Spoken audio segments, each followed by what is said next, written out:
Hey everybody, welcome to Prescription Bourbon. I'm DMC from Louisville, Kentucky. Today we're going to be talking about my 2018 top picks in the bourbon world.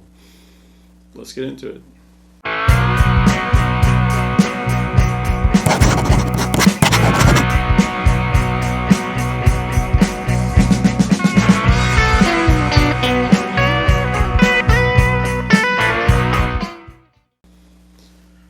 All right. So today we're going to go over my top three picks of 2018 available in the bourbon market. I'm going to start with an honorable mention. It's not actually a bourbon, but so that's why it falls through the cracks.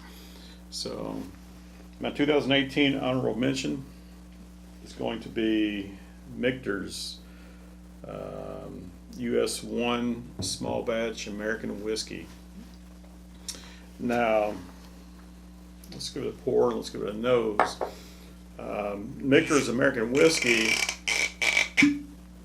is actually made to the same standards as bourbon, as Michter's bourbon. The only difference is it's not stored and aged in new charred oak barrels.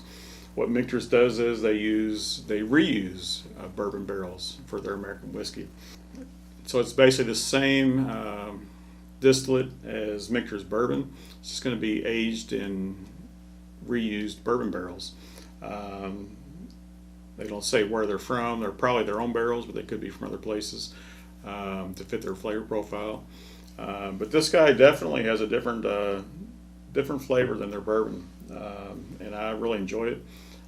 Michter's has a 79% corn, 11% rye mash bill. So this is why I love this guy. It's the caramel or the butterscotch aromas that I get on this, more so on the flavor actually, but the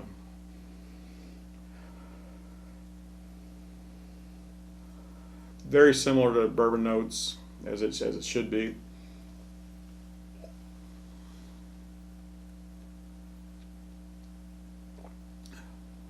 But there we go.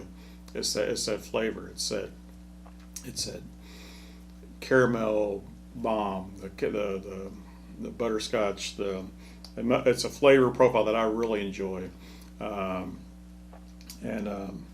This guy comes in at 83.4 proof, so it's a low proof bourbon. In this case, whiskey, but the flavors are just exceptional. I really enjoy this.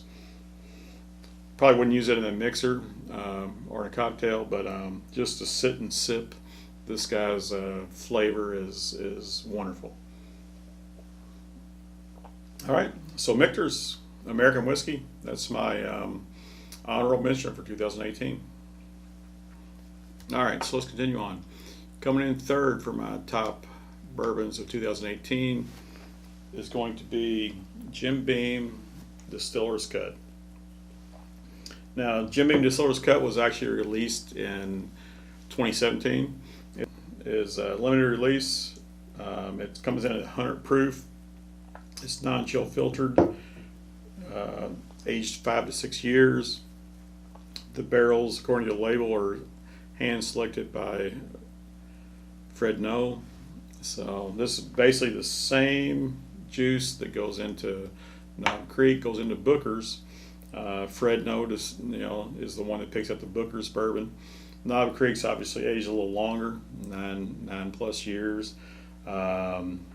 Booker's is aged 6 years, but it's obviously the honey barrels, and it's non-chill filtered, uncut, unfiltered.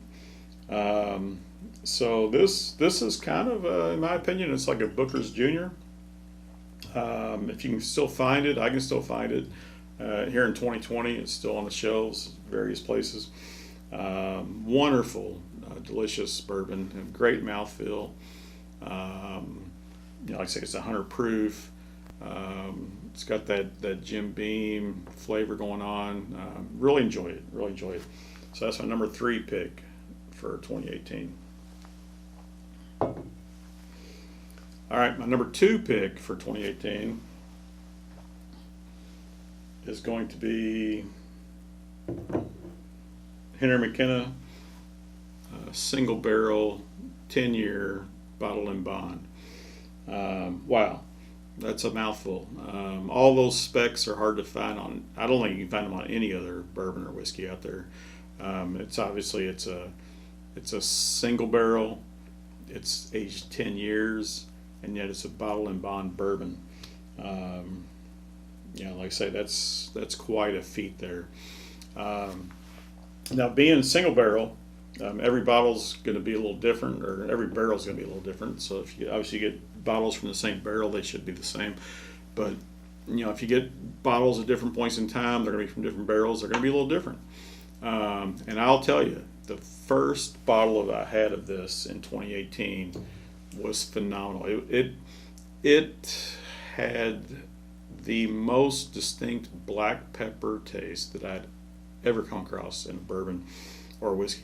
I mean, it hit my palate, and I was like, oh, wow, that is black pepper. And I love black pepper. That was phenomenal. Now, since then, I've been through, 5-6 bottles of this, and the black pepper hasn't always been there. Actually, this bottle that I've come across, this latest bottle, the black pepper is pretty strong in it again. So I love that. That's what I'm looking for. But it is very vanilla forward, very oak forward. Vanilla oak. You might get that black pepper. The oak is not overly drying, but the vanilla carries through from the aroma to the palate, the taste, the finish. Wonderful bourbon. Now this guy comes in at nowadays probably about $35. Last year I could get it for $30 easy. This was awarded the 2019 Best in Show at the San Francisco Spirits Awards. So it won the best bourbon, the best single barrel, the best in show. Obviously, since those awards, it's been harder to find on the shelves. It's been not nearly as easy as it was before, and the price has gone up. I mean, like I say, I used to be able to get it for $30. Now it's up to $35, and it's harder to find. So $35 for this guy. I didn't mention the Jim Beam price, but the Distiller's Cut I can get for $22. $22 is pretty much any day. I might be able to get it lower than that. The Michter's American Whiskey is closer to a $40 bourbon, so between $35 and $40. So that guy's my high price bourbon here, or whiskey. Low price $22. McKenna's $35 now. And we'll move on to my number 1 pick for 2018. My number 1 pick for 2018 bourbon is Woodford Reserve, Distiller Select, just standard Woodford Reserve. Now, I know I'm going to catch some flack for this, but this bourbon is tried and true. It is good day in and day out.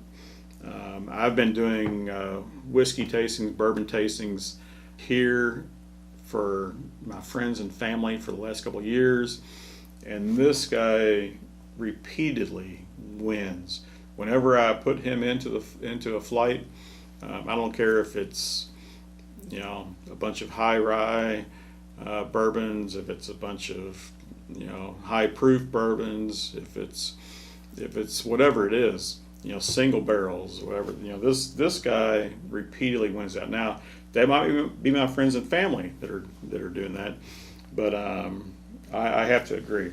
I'm gonna go ahead and give a pour of this and talk about it while we go. But this guy comes in at a little bit more than 90 proof. It's 90.4 proof. All right, this guy would be considered a high rye bourbon by industry standards. Anything over 15% or higher is considered high rye. Brown-Forman makes this at 18% rye. Like I say, it's aged 6 years or longer. Brown-Forman purchased this distillery, over 50, 60 years ago. They renovated it in the 1990s. It reopened in 1996, started distilling what is now Woodford Reserve. Chris Morris has been the master distiller there since about 2003. He does a wonderful job. Now, I think one of the reasons that this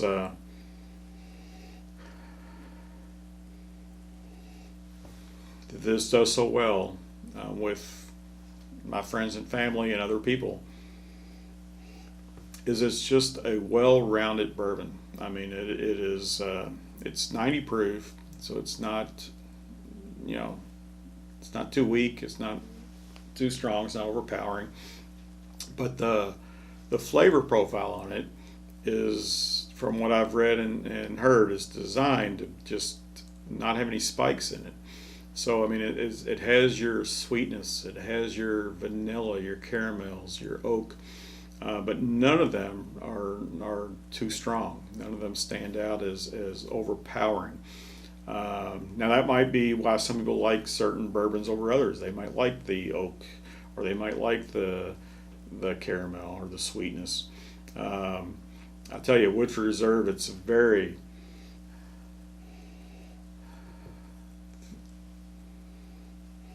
good aromas on it. You get the corn sweetness, you get the caramels, the oak.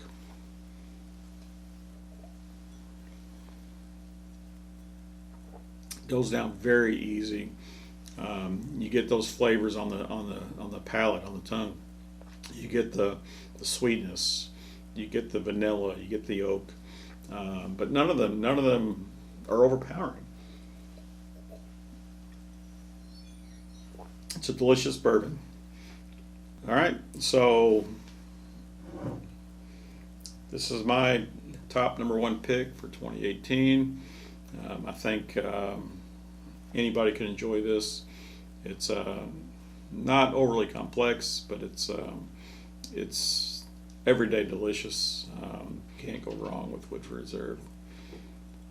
All right, everybody. Appreciate you tuning in. If you like what you see, click that like button. If you want to see more of the same, click subscribe. I try to have some fun and be educational here, and hope everybody enjoyed. Remember, all bourbon is whiskey, but all whiskey is not bourbon, and the best bourbon comes from Kentucky. Cheers.